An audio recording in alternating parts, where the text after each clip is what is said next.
সাংবাদিক ভাই বন্ধুগণ, আসসালামু আলাইকুম এবং আপনাদের সকলকে আমি স্বাগত জানাচ্ছি আমাদের এই র্যাব 11 কর্তৃক আয়োজিত প্রেস ব্রিফিংয়ে।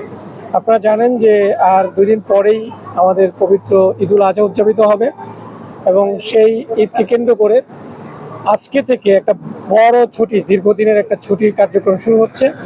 সেই ছুটিতে কর্মক্ষম মানুষ তারা শহর থেকে গ্রামে তাদের আত্মীয় স্বজনের সাথে ঈদ করতে যাবে এবং সে লক্ষ্যেই আমাদের এই ঢাকা চিটাগাং যে মহাসড়ক, এটা আমাদের বাংলাদেশে একটা লাইফ লাইন বলা যায়। সেখানে এই মহাসড়ক দিয়ে প্রতিদিন হাজার হাজার গাড়ি চলাফেরা করে এবং এই রোড হয়েই আমাদের মূলত ঢাকা চিটাগাং এবং দক্ষিণ পূর্বর যে লোকগুলো তারা এই রাস্তা দিয়েই মূলত তাদের গ্রামের বাড়িতে যাবে এবং তারই নিরাপত্তার জন্য আমরা আমাদের বৃহৎ একটা পরিকল্পনা করেছি এবং আমাদের এই নিরাপত্তা প্ল্যানটাকে আমরা 3টি পর্বে ভাগ করেছি।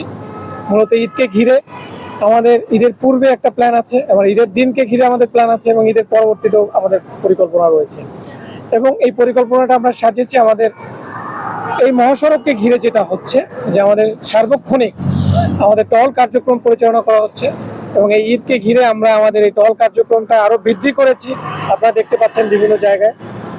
এছাড়াও আমাদের চেকপোস্ট রয়েছে, আমাদের সাদা পোশাকে গোয়েন্দা নজরদারিও রয়েছে, যাতে কোনো জায়গায় জ্যামজটের সৃষ্টি না হয়, কোনো ধরনের অপ্রীতিকর কোনো ডাকাতি বা ছিনতাইয়ের মতো ঘটনা না ঘটে, সে লক্ষ্যেই আমাদের কার্যক্রম চলমান রয়েছে। এছাড়াও এই ঈদুল আজহাকে কেন্দ্র করে আপনারা জানেন যে আমাদের পশুর হাট কেন্দ্রিক একটা থাকে পরিকল্পনা থাকে, যে এখানে প্রচুর পশুর হাট রয়েছে। সে পশুর হাটেও আমাদের সাপোর্ট সেন্টার রয়েছে, সেখানে আমাদের গোয়েন্দা নজরদারি রয়েছে, আমাদের টহল কার্যক্রম, আমাদের টহলগুলো সেখানেও মাঝে মাঝে ঘুরে ঘুরে তাদের নিরাপত্তা বিধান করছে এবং আমাদের সাপোর্ট সেন্টার রয়েছে, যেখানে নকল টাকা শনাক্তের ব্যবস্থা করা হয়েছে, মেশিন রাখা হয়েছে এবং সেখানে আমরা অভিযোগের জন্য বলেছি, যদি কোনো ভিকটিম থাকে, যদি কোনো দুষ্কৃতিকারী কোনো ধরনের অপ্রীতিকর ঘটনা ঘটার পরিকল্পনা করে থাকে, এরকম যদি কোনো ভিকটিম থাকে, তারা আমাদের সাপোর্ট সেন্টারে এসে কমপ্লেন করতে পারে এবং তাদের কমপ্লেন অনুযায়ী আমরা আমাদের ব্যবস্থা গ্রহণ করব। দেখেছেন যে আমরা যে আসছি, আমি আসার পথে আপনি যে বলেছেন যে কোশ্চেনটা, সেটা আমরা আসার পথে দেখেছি। আমি যে কুমিল্লা এসে নারায়ণগঞ্জ থেকে আসলাম, আসার পথে এরকম দেখলাম। এটা মূলত যে বাজার কেন্দ্রিক বা স্টেশন কেন্দ্রিক এই প্রবলেমগুলো হয়, যেখানে যাত্রীদের উঠানোর জন্য এটা করা হয়, সেটার জন্য আমাদের মোবাইল টিম কাজ করছে। বাট আমি আসার পথে ওরকম দীর্ঘ যে এবং লং টাইম ধরে থাকতে হয় এরকম কোনো হয় না।